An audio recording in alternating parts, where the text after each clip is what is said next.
Hey everyone, and welcome to the Procreate demo for the piece I call the Graven Templar. So here is another character in the A Village Corrupted series. We've got a couple more after this to go through, and then I've sort of put a hold on it for now, but I thought this was a particularly fun one. Her backstory I won't really go into, just for the sake of sort of protecting whatever development has already happened on the IP. But I think you can figure out quite a lot of what she is about by just essentially looking at her character piece. Also, I apologize in advance because I am a little under the weather, so my voice might be a little off during this. Anyways, as you can see here in the rough sketch, I mirrored it. When I was first coming up with what I wanted this character to be, I knew that I wanted her to be a bit of a paladin, but of the dead, so to speak. She herself is not necessarily dead, but I wanted it to have a death theme. But I wanted to keep away from something like a Death Knight or a Dark Knight or a Shadow Knight or any of these types of things you've seen before.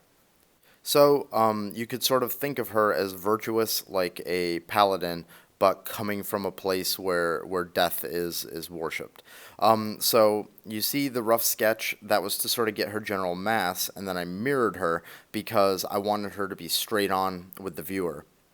So the rough sketch got mirrored, and you can see here as I go, I'll keep elaborating on that sketch, and then I'll mirror it. Now her face is not at all mirrored. Her face is drawn just as is, and then her hair is the same way, so that's why you see subtle asymmetry throughout her face and then stronger asymmetry through her hair. Her costume, as we go, you'll see here it's going to get elaborated on the right side, and then I'll flip this rough over so that we get a mirror, and that's mostly because she doesn't have the most complicated armor ever, but with all this armor, you want to get it right, and when a character is looking at you more or less straight on, there's a lot that you sort of need to nail there. Now, as it goes on, you'll see where I sort of break that symmetry deliberately. You can also see on her knuckles there, I've got those 4 skulls. Those are all duplicated and then slightly warped to try and just give them a little bit of difference, but they would be manufactured the same each if this were a real person in the real world, so I didn't worry too much about them being same old, same old. So you can see at this stage now, she's 100% mirrored. I'm going through and I'm tweaking certain things here or there and making different decisions and then duplicating it and flipping it again. You can see she's got the chain there and it's flipped. But I wanted her to be wielding this hammer. So you can see I have to disrupt the symmetry on the one side by dropping her hand down. Now we're going to move from the rough sketch into the clean lines. This is where you're going to see some reinforcement of the symmetry as well as some deliberate breaking of that symmetry. Now, if you've seen the final piece here, you know that she has a ghost familiar that's with her, and I planned for him to be in from the beginning, but there's a very deliberate body language in this piece where she looks sort of like she's ignoring him. She's just not really acknowledging him, and that was on purpose. So I wanted to draw her 100% just in the frame by herself and then add him in later. So at this stage, I'm basically cleaning up, I should say applying the tight lines. I'm not really cleaning up. And just making sure that this is all crisp and clean and that she has I guess the level of finish that the final piece would be looking for. At this point, we've got a few things that are on separate layers. We've got super roughs on certain separate layers. We've got roughs on layers. We've got the symmetry rough. We've got a new rough on top of that. That's the new hand with the hammer. And now at this stage, we've got, I would assume at this particular point that you're staring at in the video, we've got a layer for her entire face and then a layer for her hair. That's why you can see me sort of drawing through in a lot of areas. And then you'll see it get cleanly erased because it's all on separate layers at this point. At some point in the middle of me doing this hair, I realized that there's something about the flow I don't quite like, and I actually flip the hair, which is kind of funny. I think it might just be the bangs that I flip, but I flip some aspect of her hair here in a minute.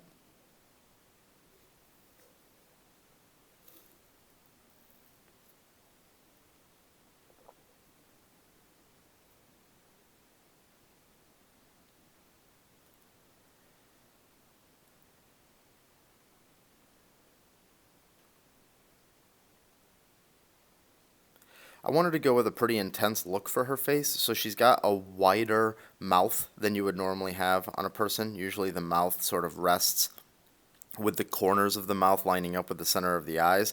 I wanted to go with these sort of like big eyes that are just glaring at you, and then this really big mouth. I mean, she just has this sort of like stable, intense look about her, and I wanted to sort of keep that vibe the entire time.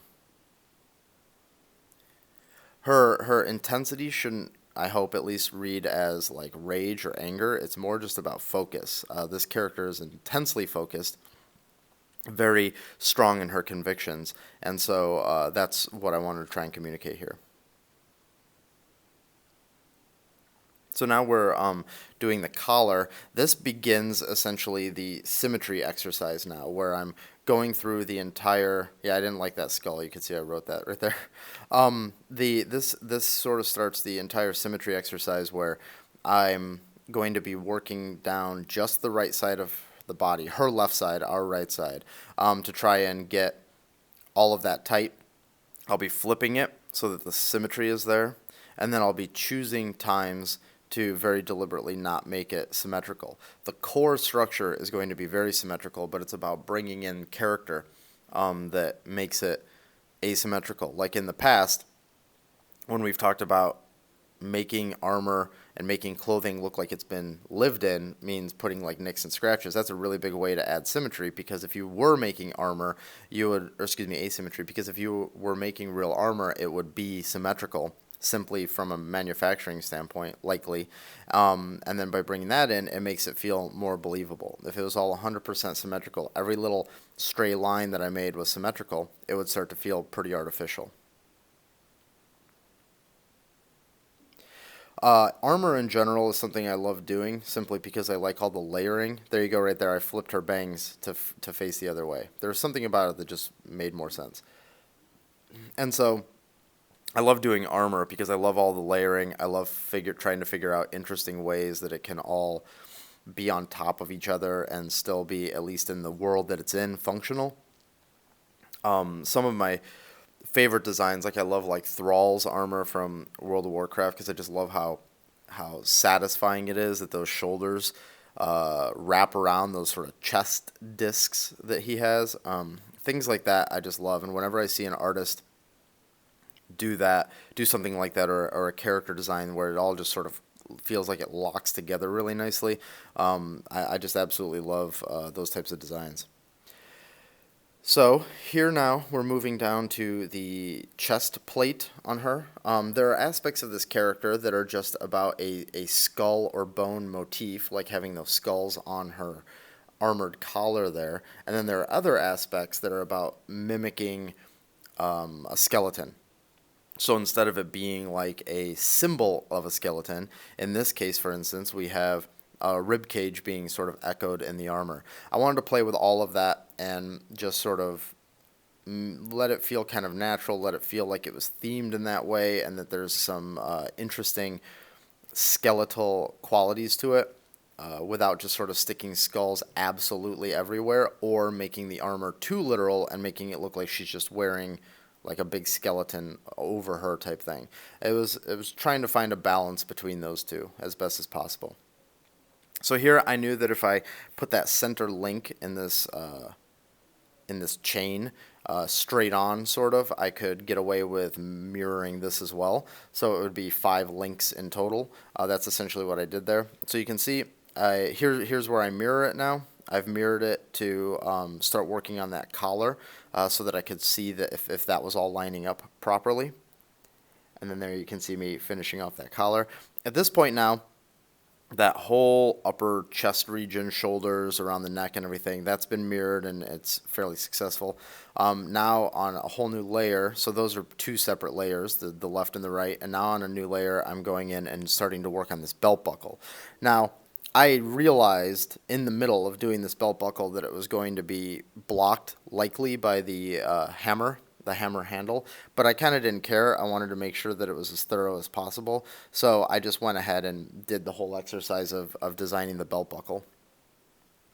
How this belt buckle works, I have no idea. It's not so much a belt buckle as it's a belt embellishment, I suppose. So it's like these two skulls like biting this like all-seeing eye type thing. Some of this stuff obviously could really be tightly linked to lore. In some ways it is linked to lore. I do have explanations for certain aspects of this, and in other ways it's more just like a setup to determine later. So why are they biting that all-seeing eye? I don't know. You don't know, but I think any one of us could come up with a reasonable explanation as to why that might be some sort of a visual that she would have.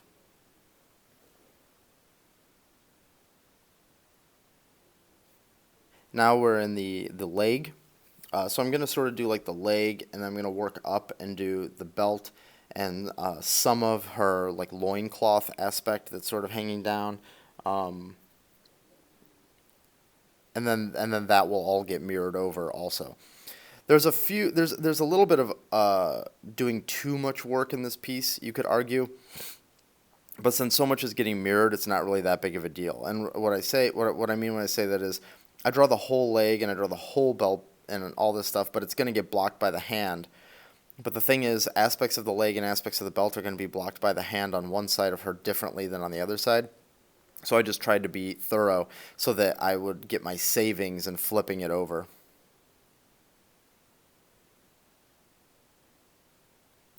So we've got her big ass knee pad that goes off screen, which just imagine that as this big chunky thing. Now on a separate layer, I'm doing the loincloth because this is another spot where I'm looking for asymmetry. The cloth wouldn't necessarily fall exactly in the right way on both, or exactly in the same way on both sides. So I'm going in and making that asymmetrical in its own way.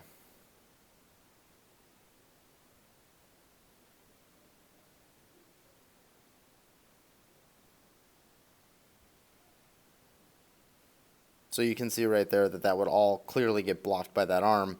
But since that arm's not final, I can't necessarily be certain of that in the process that I went through for this, so I just went ahead and finished it off. Now you can see me going across the entire form and adding nicks and scrapes on her right shoulder pad right there. You can see that big gash getting put in. You can see a bunch of other little nicks all throughout it, little dents here and there. This is now my pass where I'm going in and trying to make sure that there's a little bit of history with the armor that she's in. My idea for this character is not that she is a rookie or that she is seasoned. I would say that if you could, I don't know, figure out the course of life for a character like this, she would be in the first third of that experience. So she's new enough, but she's definitely seen battle, and she may not be the most well-rounded, or I should say the most well-versed in what she's doing compared to elders, but she's definitely seen action, so I wanted to make sure that there's a lot of wear and tear on her. Here's another opportunity for asymmetry. I'm going in those little glyphs that are sort of on her chest piece. I'm making those different on each side. This is a little bit of a holdover because when I was working on this was the same time I was working on Agony, my Darksiders 5 theoretical character, and that some of that glyph action sort of carried over into this. Now, one of the bigger differences would be that it would probably, maybe not always, but it would probably be glowing or something like that in the Darksiders world. And I wanted this character to be very understated in terms of color palette, so I knew I was just going to make those indentations and not actually make them glow or anything. Now we're getting into the strongest sense of asymmetry throughout this piece, which is simply the position of her hands and holding the hammer. So we're starting with her left hand, and I wanted this character to feel a little bit on the holy side, a little bit, as I said earlier, like a paladin of death, paladin of the grave type thing.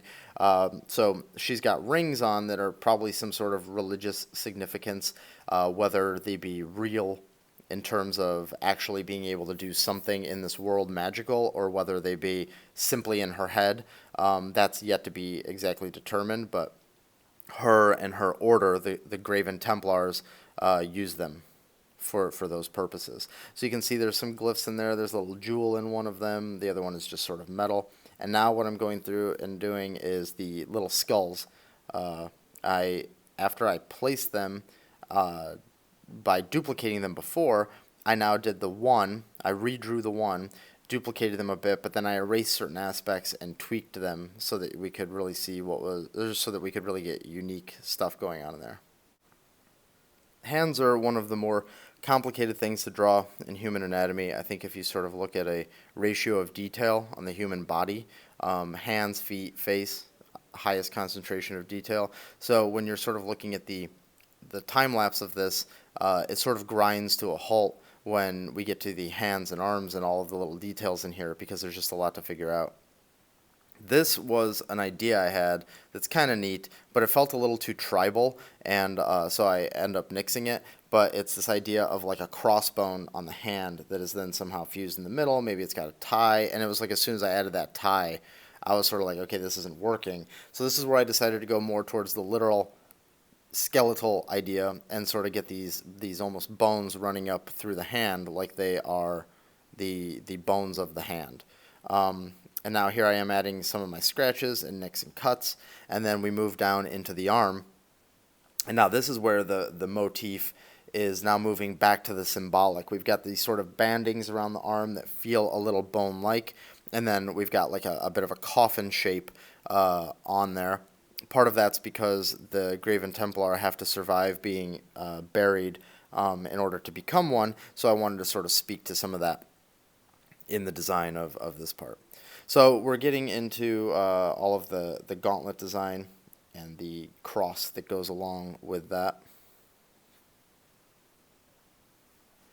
So at first you can see here I go for like this indented cross motif, but I didn't really like it. It wasn't really working out for me.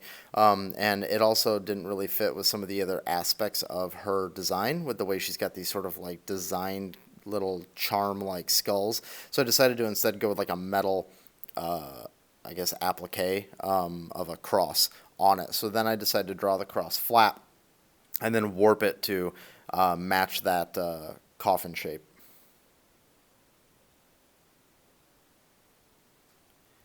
And then now that it's warped and in the scene, so to speak, I need to go in and do some line tweaks in order to make it feel like it's part of the line drawing. And then when we get over to the other one, I have saved that cross so that I can use it over there when I need to as well. Okay, so now we've moved over to the other hand. I've very quickly copied all the skulls over. You can see that they are very much the same, each one of them. We'll go in later and actually tweak those a bit. So here we're getting the gloved hands drawn in, leaving some spaces for some of the rings. This is another example of keeping everything on separate layers. Right now, all of those skulls are on their own layer, the fingers are on their own layer, and then the rings will then go on their own layer right now. That's what that is right there. And then after the rings get put in, we just sort of clean it up a bit.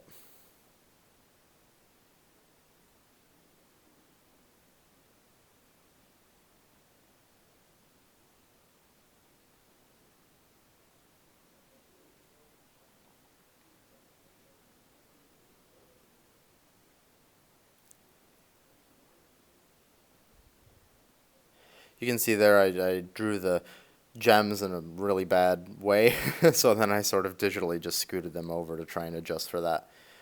Honestly, they're still not perfect, but this is the problem with reliving your art. You get to go back in and see, oh, that could have been done better. I must have been very lazy at the time. So now we're at the stage where we're replicating what the armor looks like on her left hand, on her right hand.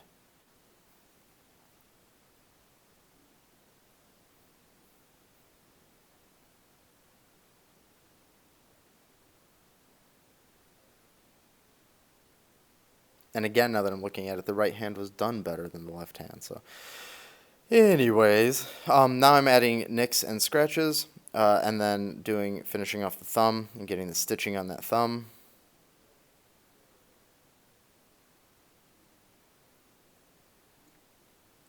Moving on to the gauntlet, and then you're going to see I'm essentially just trying to do the same thing that I did on the other side, and then I'll bring in I'll draw in the coffin and then bring in the cross from before as well.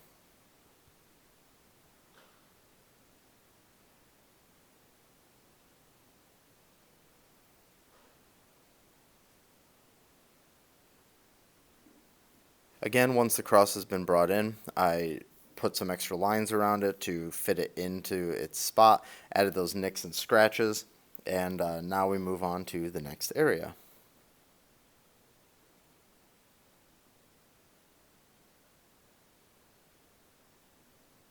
Here we're taking all of the layers now, we're bringing them to their maximum opacity and cleaning up whatever overlap exists there. And I'm over onto now her left arm, finishing off her sleeve and then her elbow pad. The nice thing here is that there's a certain amount that I'm going to get by mirroring that sleeve and bringing it over, but as you can see, her left fist blocks a lot of that interior sleeve, and her right fist does not block a lot of that interior sleeve, so that's all going to have to get redrawn. So her arms in general are, you don't get much savings from the symmetry.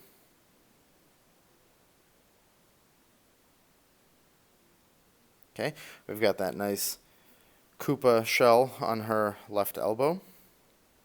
And so, yeah, so you can see here I didn't really even bring it over. I brought a little bit over, but it didn't really give me much. So now the rest of it's all just going to get hand drawn.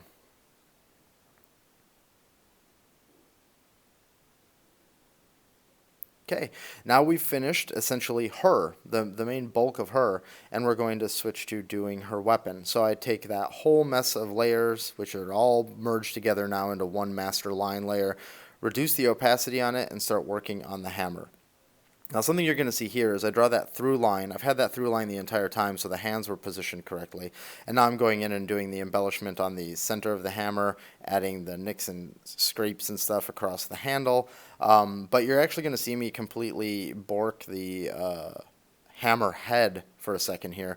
I draw these guidelines that I'm like, yeah, this is the perspective, nailed it. And then in the middle of doing it, I'm like, ooh, this looks like shit. Like, where did I go wrong? And to be honest, some of it could definitely be chalked up to me just not being good enough. And then some of it can also be chalked up to the fact that these pieces get done sometimes in less than ideal situations. I could have been, I don't even know where I could have been when I was in the middle of it. And I probably just did that thinking, okay, this will be a good way to set this up while I'm in the middle of having a conversation with somebody or I'm watching TV. There you go, those are those guidelines. And then in the middle of it, when I go back to revisit that, I'm like, oh, geez, what happened? That actually happens a lot. Maybe I need to improve the way I'm working, but to be honest, right now the way I'm working fits my lifestyle a lot, so I think it's more just I have to adapt and sort of take those punches as they come. So now you can see here we're getting this skull in. The way that this hammer is set up is it's sort of like two big blocks of cement that are joined in the middle by the skull that has these sort of gold braces that go through the mouth and then go over the head. Obviously you can't see all of that. And then on the ends are these two sort of like, they're not gravestones in the sense that they are shaped like gravestones, but they are supposed to sort of evoke a gravestone vibe. This part here is fairly simple. It's just sort of drawing a gnarly little skull type guy over here as a bit of the face of the weapon. And once we finish up the skull, and we get the other block of cement in, and we get, or block of stone, brimstone, gravestone, whatever, and we get these metal braces in, we're going to make sure that we've got it finished where it connects into the handle, and then we get to move into coloring.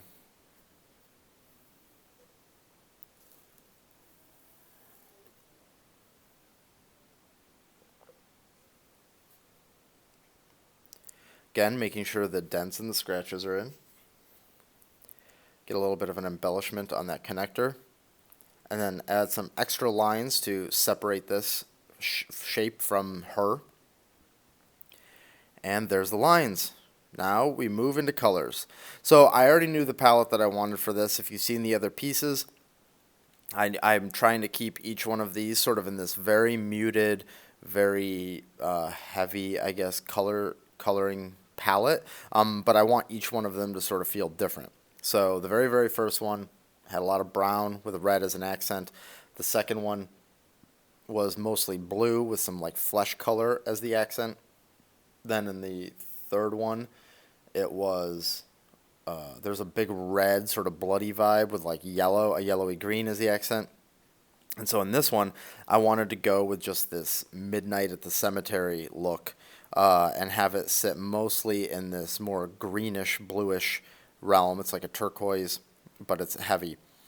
So she got flatted in this one basic color, and then I'm only using black for all of the rest of her color, and then I'm adjusting the opacity on the black in order to affect it. And that's because I wanted her to largely have the exact same color, but I knew that I was going to want to separate some of that a little bit because it would get too monotonous. Now the parts like her gloves and her sleeve, obviously that's a little bit more leathery colored because that's not part of the armor, so I didn't want that to be too monochromatic.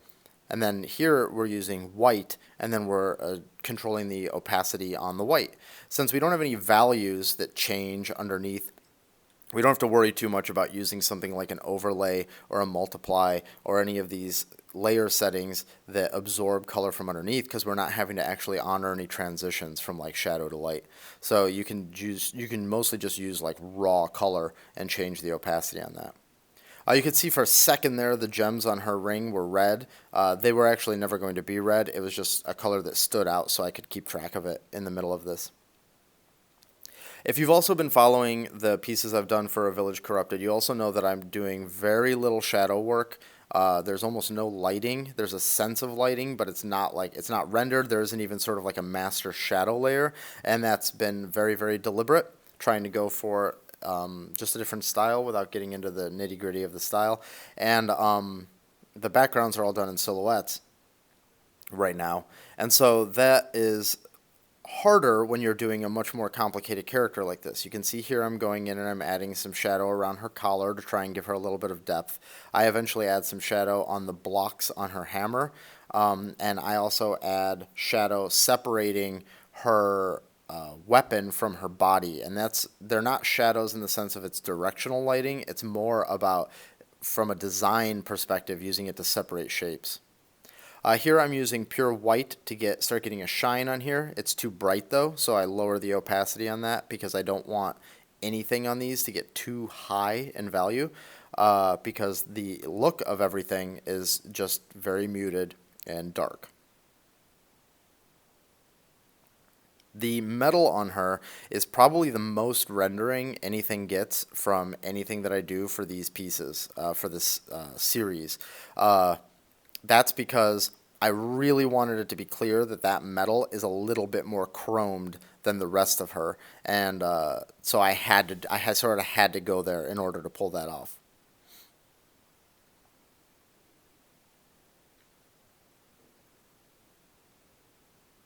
So that means also that that skull has a little bit of extra metallic quality to it as well, a little bit of a chrome vibe to it. So now I'm adding some more reflection on the metal. Again, trying to push the fact that this is a little bit more chromed. Now I'm adding this bit of a vignetting darkness all around her to bring focus. You saw a lot of stuff happen right there. There's a glow now coming up from the bottom. Also, her lines way back when got set to like a light turquoise that are set to multiply just to fit in the vibe of everything. She's got that sort of scar or burn on her forehead that's been darkened at one point. Her eyes got colored at one point. I just sort of didn't reference that stuff because that's all pretty standard flatting. And now I'm onto the background. So we're going to take a closer look at the background here. But on the next video, I'm actually going to do a background demo. I did a background demo already for you guys, but the video capture didn't work. So I'm just going to find an alternate way to do that and do a new one for you. So here you can see the background getting thrown in. Again, for the purposes of these character vignettes, this is all just silhouette. There's a layer that is all this very close cemetery, and then there's another layer beyond that that is the next layer that's been lowered in opacity. It's all being drawn in black though. And then I'm going in the details of everything that's back there and just giving it real form now, as opposed to before when it was just me trying to figure out where everything goes. The higher the detail this gets in the background, the more interesting it's going to be, and it won't look basically half-assed. When you're doing silhouette stuff like this, you're really trying to push interesting shapes, and you want people to focus on the shapes and not the interior details. So those shapes have to be interesting from the outset. So we've got that tree, and then I think I add like a dude hanging from it. You can tell I get amnesia with my art. Yeah, okay, there we go. So there's a dude hanging from it. And then I just sort of go in and put these like little, sprigs of grass or little crosses or little things like that to try and give that background world some life. So now we're up front adding the ghost. So the specter, a lot of people asked how I did this. You can see that color that I'm using right there. I just used this bright turquoise, but leaning green, not leaning blue, turquoise, for the line art, and I just sort of drew him in, as you can see here. I roughed in sort of how he would swirl around, and then I started drawing him, and then you can see a second ago there was a flat that was put in that was a little bit lighter. I think I actually tweaked that later, but it's not that important that I tweaked that flat. The importance here is the way that I capture the look of the ghost is by drawing his lines with a very bright color that completely ignores anything within the scene. The ghost is spectral. He's ethereal. He shouldn't be absorbing the environment around him, really. He should be influencing the environment around him. So his lines are all done with that color. Then the flat that I'm using to fill him in gets lowered in opacity and then erased in spots in order to establish that clear vibe. So you can see at the bottom now, we're working on his like tail, I guess you could say. And it's going to get its flat turned back on here in a second. Right there. And you can see that it's lowered in opacity. So now the lines are sort of being pushed to the front, and then his body, the mass part, is sort of being knocked back a little bit. That's seeming a little bit see-through, which is sort of a key aspect of a ghost. And now I'm going in and doing the detail on his face. Now I want to start talking about something that's about to happen so that I can try and beat the video to it. What's going to happen is I'm going to take whites and blacks and lower those opacities, adjust those opacities similar to the way I did her armor, in order to put variation in the ghost. So I'm going to get some whites in the hair, black for the fingernails, things like that. And then we're going to start blurring things. We're going to duplicate lines and start blurring those. And you can sort of see the logical steps here to try and create a ghost. It's like, what is a ghost? Well, they're transparent, they're glowy, they're sort of monochromatic usually. That's really the logic here. So it's like, okay, well, if they're glowy, that means blur. That means if they're see-through, that means opacity. And if they're monochromatic, that means that we don't add a whole lot of colors to them, and we keep them all in the same hue, but we mess with their value, let's say. It doesn't have to be that way. There's certainly a million ways you can skin this cat, but for what I'm going for in this piece, where the series of art here is sort of minimal in its coloring, that's sort of the way I'm thinking about this ghost. So it's sort of about identifying your end goal as best you can. I want it to look like X, Y, and Z. And then it's like, okay, what tools do I have in my tool bag to get there? And then there's always going to be some degree of experimentation. Even in this, it's not like I'm confidently setting every value exactly to where it needs to be and not looking back. I set a value and I take a look at it and I sort of look at it across the entire piece and then I tweak it a little bit more. I mean, I think all the way down to when I sort of declared this thing finally done, I was still adjusting some aspects of the ghost's glow, whether or not it was how bright it was or if it was too blurry or what. So in the lines here, we're wrapping up him to some degree. We're finishing off his hair. We're going to come down and do his beard and finish off that little collar area, and his ring finger's not done yet. And then we're going to do his fist on the other side. Now, his positioning here, if I can get into a little bit of what's happening in this piece, is he's obviously like yelling at her, telling her something. I mean, he's very aggressive looking, so I don't know if he's necessarily yelling or if he's just, he's a ghost, so he's like, like that type of thing. But he's got his hand on her hammer, and he's got his fist on her shoulder pad, almost like the way a coach might come up to a football player as they're going into battle and they're trying to like rally them, you know, like go out there and get them guys, and like slap the helmet and smash the pads with your fist and stuff. And that's essentially what's happening here. But I want it to be vague in the sense that he also might be like ridiculing her, giving her a lot of shit or something, because again, without getting into the backstory here, these two have a relationship. They are symbiotic in a certain way, and they sort of have to deal with each other all the time, and they're on each other's side, but at the same time there's friction there, is I guess the best way to say that. So you can see now that got filled, and then opacities got adjusted and blurs happened. But what you can see is towards the front of his face, it's a little more solid than it is in the middle of his head. That's because that flat that I'm using to fill him in, I went in with the soft airbrush and just erased away in certain sections. So across him, you can see it's not consistent. He's not filled 100% consistently, and that's to try and evoke the idea that there's some sort of ectoplasmic mass that is changing, and that when you view him in some ways it's thicker, and in other ways it's thinner. And so now we're getting that fist drawn in there. The fist is getting drawn in the exact same way the rest of him is. We're using the blue-green line that we used from the rest of the drawing, and we're going to flat it in the exact same way as well. And so at this point now, we flip everything back on. We had a couple of adjustment layers, like a little bit of yellowing. I add a little bit more to the flat in his face to try and get him a little bit more support in his face and like the white in his eye and everything. And otherwise, I think now we've arrived at where it ended up.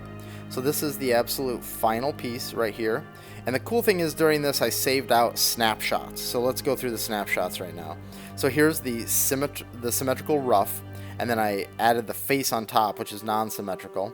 Then I added the ruff for one side of her body, flipped that over so it's symmetrical, and added her hair and all that. Now we've added the ruff for her fist being down and the hammer. Here's the tight lines for everything that's symmetrical plus her hand. And then the adding of the weapon and the other fist. Here's the first flats, and then some of the extra details on those flats. The background gets added, some of the values are getting adjusted across the whole thing. The ghost gets added, and then the ghost gets tweaked at the very end. And there it is. So I really hope you guys enjoyed this. Thanks for watching, and please consider liking and subscribing. In the next video, I'll be doing a background walkthrough as well as taking you through the next piece. We have 2 more characters to go, and you can see them right here. And if you're looking for me on the internet, these are the places where you can find me.